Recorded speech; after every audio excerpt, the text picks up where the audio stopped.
নানা আয়োজনে ঈদে মিলাদুন্নবী উদযাপন, জশ্নে জুলসে মানুষের ঢল, শান্তি আর ঐক্যের বার্তা। প্রেমে প্রেমান্বিত হয় ইনশাআল্লাহ বাংলার জমিনে নয় সারা বিশ্বে মুসলমানরা আবারও মাথা উঁচু করে দাঁড়াবে। সবাই নবীর আশিক হন, প্রেমিক হন, নবীকে ভালোবাসুন। রংপুরে 4 খুনের ঘটনায় নতুন মোড়। শুক্রবার ভোরে বান্ধবীর সাথে মেসেঞ্জারে কথা হয় আগামী চক্রবর্তীর। দেড় দশক পর পুনরুজ্জীবিত হচ্ছে জিয়াউর রহমান হত্যা মামলা, মোজাফফরকে ঘিরে গতি ফিরল তদন্তে।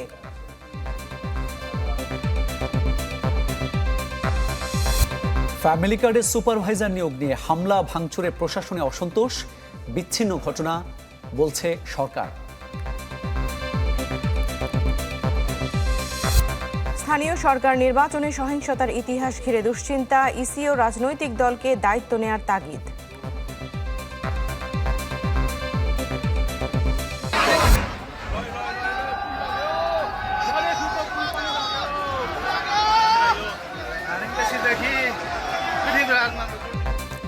নেপালে হঠাৎ বন্যায় নিহত 31, নিখোঁজ প্রায় 400। পাকিস্তানে হাসপাতালে আগুনে পড়ে অঙ্গার 14 নবজাতক।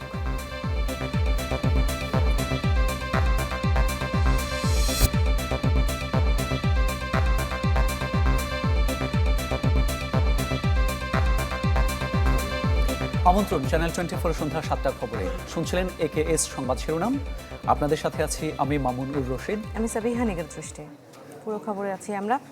নানা আয়োজনে পালিত হলো পবিত্র ঈদে মিলাদুন্নবী। মহানবীর জন্ম ও ওফাতের দিনে রাজধানীর সোহরাওয়ার্দী উদ্যান, মিরপুর শাহ আলীর মাজার, রাজারবাগ সহ বিভিন্ন এলাকা থেকে বের হয় বর্ণাঢ্য জশ্নে জুলুস। এ সময় মানবতার শান্তি ও মুসলিম উম্মার ঐক্যের বার্তা তুলে ধরা হয়।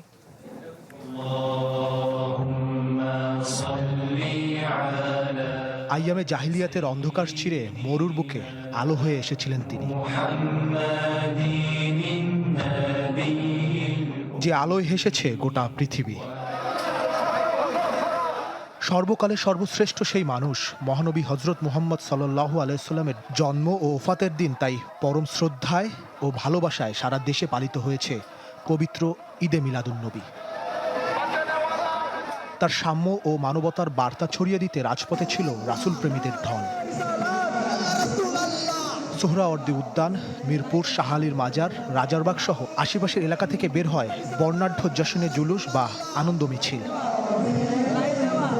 হুজুর পাক সাল্লাল্লাহু আলাইহি ওয়াসাল্লামের আজকে জন্মদিন, পবিত্র জন্মদিন, সেই জন্য আমরা ঈদে মিলাদুন্নবী জুলুস বাইর করছি। মানবতার রাষ্ট্র, মানবতার বিশ্ব গড়ার মাধ্যমে সমগ্র মানব মণ্ডলীকে মুক্তির লক্ষ্যে এগিয়ে আসার বার্তা দিতে চাই। দুনিয়ায় প্রাণাধিক পৃথিবীর এই শুভাগমনকে উদযাপনের জন্য আমাদের সবাইকে মানবিক দৃষ্টিকোণ থেকে, ইমানি দৃষ্টিকোণ থেকে এক হতে হবে। মিছিল শেষে দেশের সার্বিক কল্যাণ, শান্তি ও মুসলিম উম্মার ঐক্য কামনার কথা বলেন দেশ বিদেশ থেকে আসা আলেম ওলামারা। সহমর্মিতা, সম্প্রীতি, এগুলো হচ্ছে ইসলামের মূল।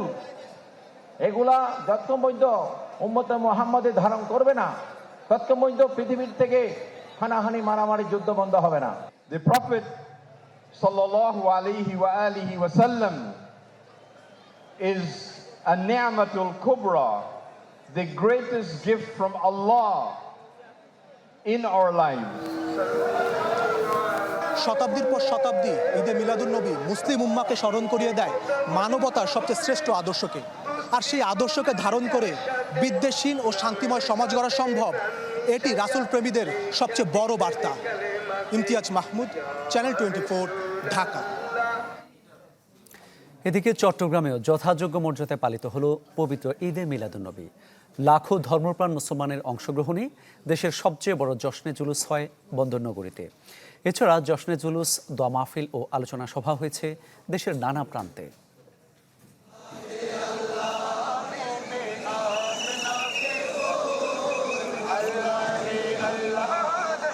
রাজপথের এক প্রান্ত থেকে আরেক প্রান্ত, শুধুই মানুষের সারি। পতাকা আর নাতের আসলে বদলে গেছে চেনা দৃশ্য।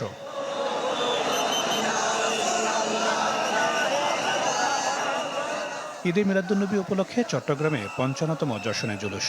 নগরীর বিভিন্ন এলাকা থেকে ১৬ শহরে সমবেত হন ধর্মপ্রাণ মানুষ।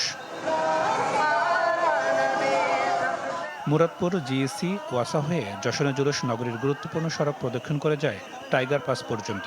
পরে একই পথে ফিরে যায় জামিয়া মাদ্রাসা প্রাঙ্গণে। সেখানে ছিল মিলাদ মাহফিল, বিশেষ মোনাজাত সহ নানা ধর্মীয় আয়োজন।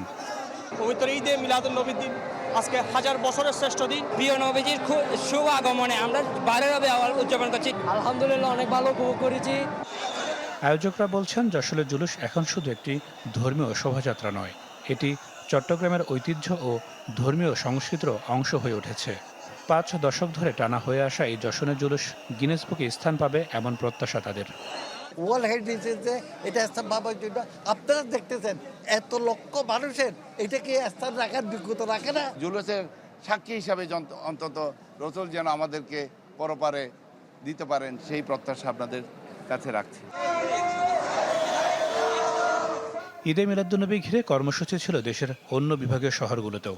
ধর্মীয় আলোচনা, দোয়া ও শোভাযাত্রায় অংশ নেন অনেকে। দলমত ভুলে গিয়ে নবীজির আদর্শ আদর্শিত হয়, নবীজির প্রেমে প্রেমান্বিত হয়। ইনশাআল্লাহ বাংলার জমিনে নয়, সারা বিশ্বে মুসলমানরা আবারও মাথা উঁচু করে দাঁড়াবে। সবার উদ্দেশ্যে এটাই বলতে চাই, সবাই নবীর আশিক হন, প্রেমিক হন, নবীকে ভালোবাসুন। আয়োজন শেষে মানুষ ঘরে ফিরবে, তবে যে শিক্ষা সামনে আসে তার আবেদন থেকে যায় মানবতা, শান্তি আর সম্প্রীতির পথে চলার। নাদিম হোসেন, চ্যানেল 24।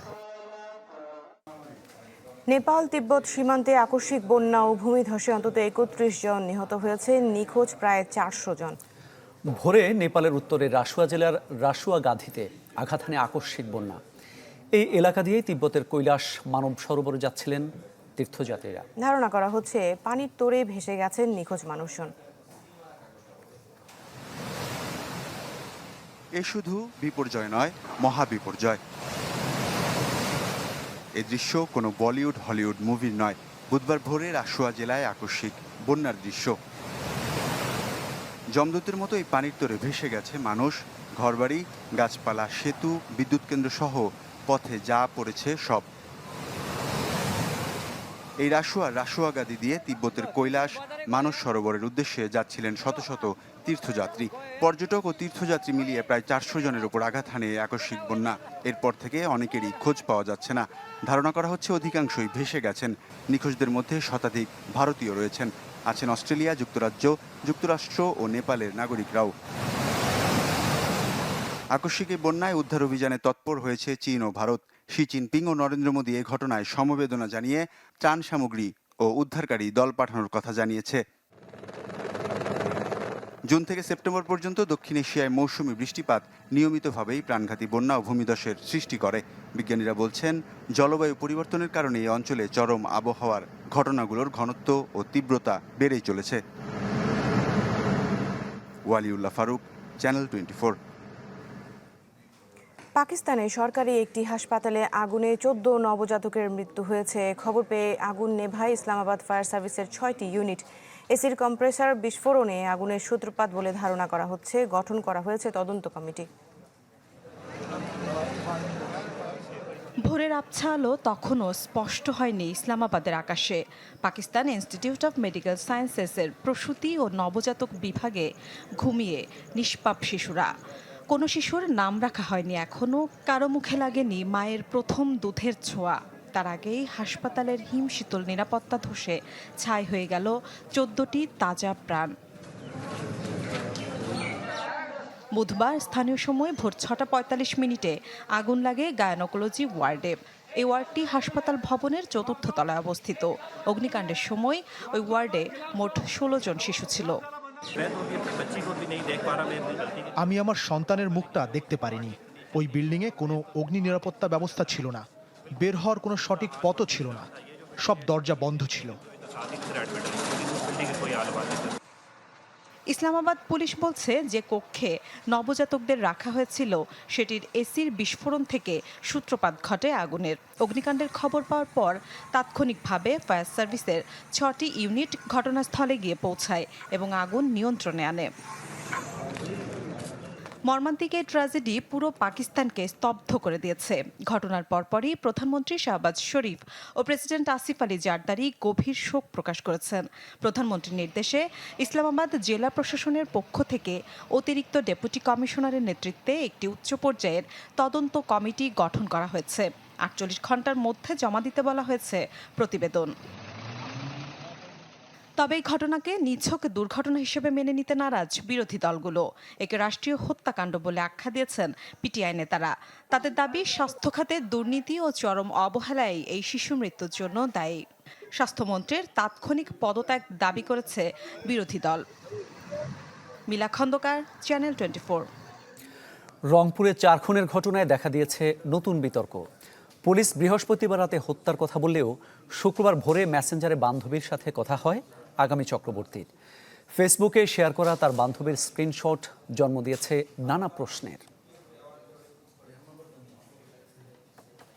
রংপুরে আলোচিত 4 খুন নিয়ে প্রতিদিন তৈরি হচ্ছে নতুন নতুন প্রশ্ন। নিহত গণপতি চক্রবর্তীর মেয়ে আগামী চক্রবর্তীর বান্ধবীর সম্প্রতি ফেসবুক স্ট্যাটাস ঘিরে শুরু হয়েছে আলোচনা। তার দেয়া স্ট্যাটাস থেকে জানা যায় আগামী চক্রবর্তীর সাথে মেসেঞ্জারে তার কথা হয় শুক্রবার ভোরে। আগামী চক্রবর্তী জানান আশপাশের বাড়িতে বিদ্যুৎ থাকলেও নেই তাদের বাড়িতে, অথচ পুলিশের দেয়া তথ্য বলছে তাদেরকে হত্যা করা হয়েছে বৃহস্পতিবার রাতে। সকাল হয়ে যায়, জুমার দিন ছিল, তারা অপেক্ষা করতে থাকে বাইরের লোকজন যেন কমে যায়। মৃত্যুর আগে জিডি ও এফআইআর বিষয়ে বান্ধবীর কাছে জানতে চান আগামী চক্রবর্তী। এমন কথোপকথনের স্ক্রিনশট ফেসবুকে শেয়ার করেন তার বান্ধবী। এ নিয়ে নানা প্রশ্ন জন্ম নিয়েছে নগরবাসীর মনে। সচেতন মহলের মতে প্রকৃত ঘটনা আড়াল করতেই 2 আসামিকে দ্রুত কারাগারে পাঠানো হয়েছে। পুলিশের তরফ থেকে দাবি করা হলো যে হত্যার পরেই নাকি বিদ্যুৎ সংযোগ বিচ্ছিন্ন করা হয়েছে, কিন্তু এই এসএমএস-এর যে বক্তব্য সেটি দেখে কিন্তু আমরা স্পষ্টই বুঝতে পারছি যে 5:50 পর্যন্ত যেহেতু তারা জেগেছিল, তার মানে হত্যাকাণ্ডটা তারপরে সংগঠিত হয়েছে। তারা তাদের স্বীকারোক্তি দিলেই আপনি সঙ্গে সঙ্গে তার স্বীকারোক্তিটাকে রেকর্ড করে রিমান্ডে না নিয়ে তাকে আপনি জেল হাজতে পাঠিয়ে দিলেন। তাহলে ব্যাপক জিজ্ঞাসাবাদ করে এর পিছনে কোনো কারণ আছে কিনা এবং এই পিছনে কারণে কোনো ষড়যন্ত্র আছে কিনা এটা বের করার চেষ্টা করা হয় না। পুলিশ জানায় প্রকৃত ঘটনা উদ্ঘাটনে সংগ্রহ করা আলামত নিয়ে চলছে নিবিড় তদন্ত। আমরা ঘটনাস্থলে পাচ্ছি, কোনো মিডিয়ায় পাচ্ছি, সোশ্যাল মিডিয়ায় পাচ্ছি, বা কেউ এসে আমাদেরকে বলছে, আমরা প্রত্যেকটা বিষয়ই খুঁটিনাটি ভাবে যাচাই করছি। প্রত্যেকটা বিষয়, ইচ অ্যান্ড এভরি বিষয় আমরা যাচাই করছি। পুলিশের দাবি 4 খুনের ঘটনায় ইয়াবা সেবন নিয়ে আটক সীমান্তের জবানবন্দির সাথে 2 আসামির জবানবন্দির মিল পাওয়া গেছে। ফখরুল শাহিন, চ্যানেল 24, রংপুর। আইন শৃঙ্খলার উন্নতির জন্য স্বরাষ্ট্রমন্ত্রীকে তাগিদ দিয়েছেন বিএনপির ভারপ্রাপ্ত মহাসচিব রুহুল কবির রিজভী। নয়াপল্টনে এক অনুষ্ঠানে তিনি বলেছেন, দেশের মানুষ খেয়ে পড়ে শান্তিতে থাকতে চায়, আর স্বরাষ্ট্রমন্ত্রী জানান মনোবল ফিরেছে পুলিশের। পূর্ণ শক্তি দিয়ে অপরাধ দমনে সচেষ্ট তারা। রংপুর জেলা স্কুলের সাবেক শিক্ষক গণপতি চক্রবর্তী স্ত্রী সন্তান সহ হত্যার ঘটনা স্তম্ভিত করেছে পুরো দেশকে। সার্বিকভাবে আইনশৃঙ্খলা পরিস্থিতি ও মাদকের বিস্তার নতুন করে ভাবাচ্ছে সবাইকে। ঈদে মিলাদুন্নবীতে নয়াপল্টনে বিএনপির কেন্দ্রীয় কার্যালয়ে দোয়া ও মিলাদ মাহফিলেও উঠে আসে রংপুর প্রসঙ্গ। দ্রুততার সাথে সেই অপরাধীকে ধরতে সক্ষম হয়েছে, না হলে জাতীয় আন্তর্জাতিক ভাবে এই ঘটনাকে কেন্দ্র করে অনেক ধরনের কথাবার্তা সুপ্ত করত। আইন শৃঙ্খলা পরিস্থিতির আরও উন্নতির জন্য স্বরাষ্ট্রমন্ত্রীকে তাগিদ দেন রুহুল কবির রিজভী। বলেন, মানুষের চাওয়া বেশি কিছু নয়, তারা খেয়ে পড়ে শান্তিতে থাকতে চায়। এখন যে পরিবেশ রয়েছে সেই পরিবেশ আগের চাইতে খারাপ হচ্ছে সেটা বলবো না, কিন্তু এখান থেকে আমাদের আরো উত্তরণ ঘটানো দরকার। কোন মাদক সেবী, সেই সিন্ডিকেট যেই হোক না কেন, যত বড়ই ক্ষমতাশালী হোক না কেন, আপনি যে আইন প্রয়োগকারী সংস্থা আপনার হাতে, তাদের হাত থেকে তারা নিস্তার পাবে না। এই নিশ্চয়তা জনগণের কাছে, জনগণ চায় আপনার কাছ থেকে। স্বরাষ্ট্রমন্ত্রী বলেন, রংপুরের ঘটনা সংঘটিত হওয়ার যৌক্তিক সময়ের মধ্যে সবাইকে আইনের আওতায় আনা হয়েছে। জড়িতদের গ্রেপ্তার কিংবা বিচারের আওতায় এনেছে আইন শৃঙ্খলা বাহিনী। দাবি করেন, পুলিশ হারানো মনোবল ফিরে পেয়েছে। রংপুরের একটি ঘটনার কথা মহাসচিব সাহেব বললেন, সেই ঘটনা সংঘটিত হওয়ার যৌক্তিক সময়ের মধ্যে সবাইকে আইনের আওতায় আনা হয়েছে। এরকম রামেসা হত্যা থেকে শুরু করে যত ঘটনা জাতীয়ভাবে আলোচিত হয়েছে বা আলোচিত হয় নাই, প্রত্যেকটা অপরাধের আমরা অ্যাড্রেস করতে পেরেছি এবং যথাযথ আইনি প্রক্রিয়া নিয়ে আসতে পেরেছি, আদালতের কাছে সুপর্দ করতে পেরেছি। ক্ষেত্রমতে সমাজের চাহিদা অনুসারে সংক্ষিপ্ত সময়ে বিচারিক কার্য সমাপ্ত করার জন্য সহযোগিতা করেছি। সবকিছু আপনারা জানেন। এর চাইতে এই অল্প সময়ের মধ্যে আর বেশি কিছু আশা করা আমাদের মনে হয় ঠিক হবে না। বাহিনীগুলোকে জনবান্ধব করে গড়ে তোলা এবং জনপ্রত্যাশা অনুযায়ী আইনশৃঙ্খলা পরিস্থিতি উন্নতির আশ্বাস দেন মন্ত্রী। চান সবার সহযোগিতা। অন্তত তথ্য দিয়ে, সহযোগিতা দিয়ে। স্বপ্নিল শাহরিয়ার শিশির, চ্যানেল 24, ঢাকা। পুনরুজ্জীবিত হচ্ছে জিয়াউর রহমান হত্যা মামলা। ৪৫ বছর পর গ্রেপ্তার হওয়া মোজাফফরকে নিয়েও হবে তদন্ত। এরই মধ্যে আনুষ্ঠানিকতা শুরু করছে সরকার। মোজাফফরকে কারা আশ্রয় দিয়েছে, খুনের কারণ, সবকিছু নিয়েই তদন্তের সিদ্ধান্ত হয়েছে। মাসউদুর রহমানের রিপোর্ট।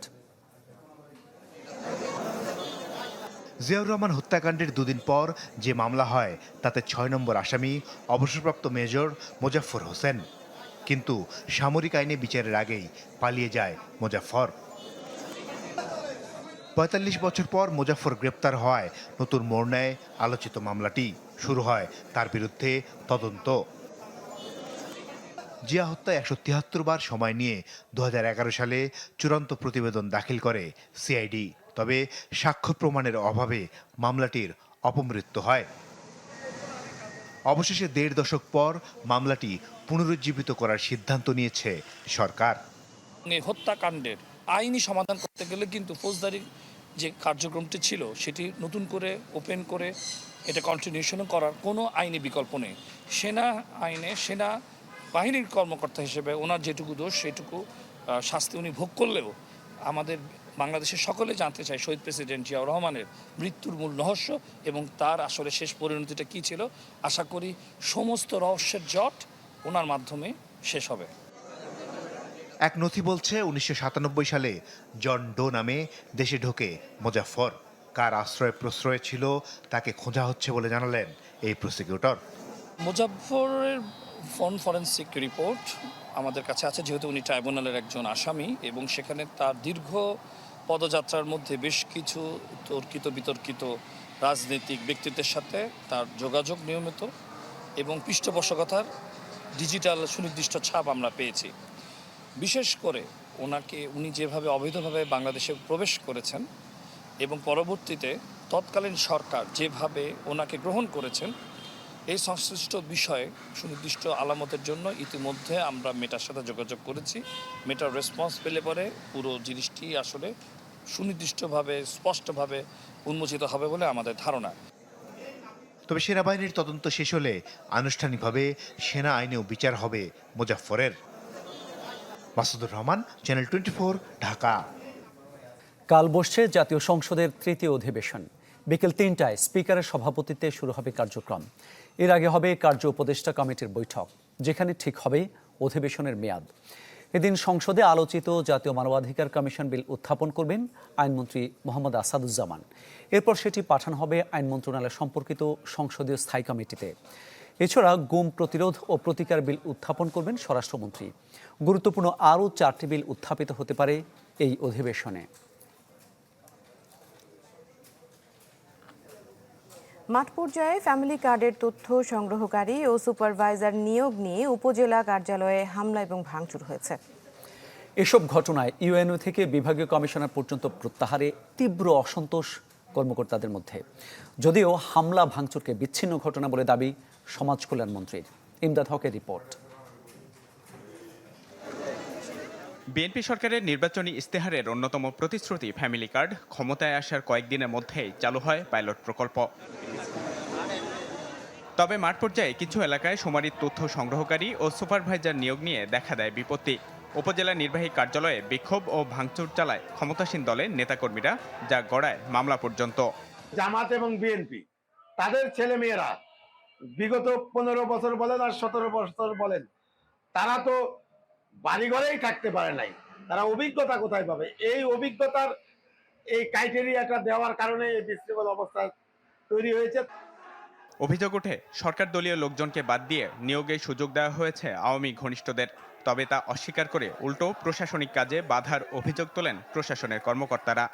আমরা নীতিমালার আলোকে নির্দেশিকা যেটা দিয়েছিল সেটার আলোকে সম্পূর্ণ স্বচ্ছতার ভিত্তিতে আমরা নিয়োগ প্রক্রিয়া সম্পন্ন করে রেজাল্ট পাবলিশ করি। কিছু ব্যক্তি এটাতে সংক্ষুব্ধ হয়েছে। মন্ত্রিপরিষদ বিভাগের তথ্য বলছে মাঠ পর্যায়ে হামলা, ভাঙচুর, অস্থিরতা, বিশৃঙ্খলা সহ এমন ঘটনা রয়েছে অন্তত অর্ধশত উপজেলায়। এতে মন্ত্রিপরিষদ বিভাগে পাঠানো প্রতিবেদনে মাঠ প্রশাসনে অসন্তোষের কথা জানান কর্মকর্তারা। এরই মধ্যে প্রত্যাহার করা হয় 2 ইউনো, জেলা প্রশাসক, এমনকি বিভাগীয় কমিশনারকেও। রাজনৈতিক চাপের মুখে দায়িত্ব পালন কঠিন হয়ে পড়ছে এমনটাও উল্লেখ করেন মাঠ প্রশাসনের কর্মকর্তারা, যদিও এসব ঘটনাকে বিচ্ছিন্ন বললেন সমাজ কল্যাণ মন্ত্রী। আমরা চাই না যে কোনো অবস্থায় স্বৈরাচারের দোসর যারা ওনারাও এটার মধ্যেই থাকুক। কোনো জায়গায় কিছুটা সমস্যা হয়েছে, সেটাও আলাপ আলোচনার মাধ্যমে সব মিটমাট হয়ে গেছে। সারা বাংলাদেশে কয়জন জেলা প্রশাসক প্রত্যাহার হয়েছে, কেন হয়েছে, আপনি কেন ফ্যামিলি কার্ডের উপর দোষটা পাচ্ছেন? অন্য কোনো কিছু থাকতে পারে এটার মাঝখানে। এখানে তো কোনো প্রত্যাহারের আদেশের মধ্যে সব কিছুর মধ্যে লেখা আছে জনস্বার্থে সংযুক্ত করা হলো। বিশ্লেষকরা বলছেন সরকার দলীয় নেতাকর্মীদের প্রতিবাদের ধরন অগ্রহণযোগ্য। এতে বাধাগ্রস্ত হবে সরকারের কর্মসূচি বাস্তবায়ন প্রক্রিয়া। আর জনপ্রশাসন বিশেষজ্ঞদের মতে প্রশাসন ও নেতাকর্মীদের মধ্যে সমন্বয়ে সরকারের ব্যর্থতায় তৈরি হচ্ছে এমন বিশৃঙ্খলা। যেটা রাজনৈতিক দলগুলো তাদের আখের গোছাতে বা রাজনৈতিক নেতাকর্মীরা তাদের আখের গোছাতে প্রোগ্রামটাকে ইউজ করেন এবং প্রোগ্রামটা শেষ পর্যন্ত কাজ করে না, সেই রকম একটা রিস্কের মধ্যে আবারও পড়ে যাচ্ছে। অফিসাররা যদি নিশ্চয়তা না পায় কাজ করবার, নিরাপত্তা না পায়, তাহলে কাজ করাটা দুরূহ হয়ে যাবে। দেশব্যাপী ফ্যামিলি কার্ডের মূল প্রকল্পের শুমারি শুরু হয়েছে 1 আগস্ট, চলবে 14 সেপ্টেম্বর পর্যন্ত। দেশের প্রকৃত উন্নয়নের জন্য দরকার সরকারি নীতির ঠিকঠাক বাস্তবায়ন, কিন্তু মাঠ পর্যায়ে তা যদি সরকার দলীয় নেতা কর্মীদের দ্বারাই বাধাগ্রস্ত হয়, তখন সুফল থেকে বঞ্চিত হয় সাধারণ মানুষ আর বিতর্কিত হয় সরকার। ইমদাদ হক, চ্যানেল 24, ঢাকা। স্থানীয় সরকার নির্বাচন ঘিরে ভাবাচ্ছে সহিংসতার ইতিহাস, কারণ গত কয়েকটি নির্বাচনে প্রাণ গেছে হাজারেরও বেশি মানুষের। সহিংসতা এড়াতে তাই নির্বাচন কমিশন ও রাজনৈতিক দলগুলোকে দায়িত্ব নেয়ার তাগিদ দিয়েছেন বিশ্লেষকরা। আশিকিন প্রিন্সের রিপোর্ট। 24-এর 5 আগস্ট আওয়ামী লীগ সরকারের পতনের পর এক প্রকার ভেঙে পড়ে স্থানীয় সরকার ব্যবস্থা। এরপর থেকেই অনেকটা জোড়াতালি দিয়েই চলছে তৃণমূলের প্রশাসনিক কার্যক্রম। অন্তর্বর্তী সরকারের সময় কিছু রাজনৈতিক দলের দাবি আর পাল্টা দাবির প্রেক্ষিতে আর সম্ভব হয়নি স্থানীয় সরকার নির্বাচন। অবশেষে এবছরই স্থানীয় পর্যায়ে ভোট আয়োজনে প্রয়োজনীয় প্রস্তুতি সম্পন্ন করেছে ইসি। শুরুটা হবে ইউনিয়ন পরিষদ দিয়ে, এরপর ধাপে ধাপে বাকি পর্যায়।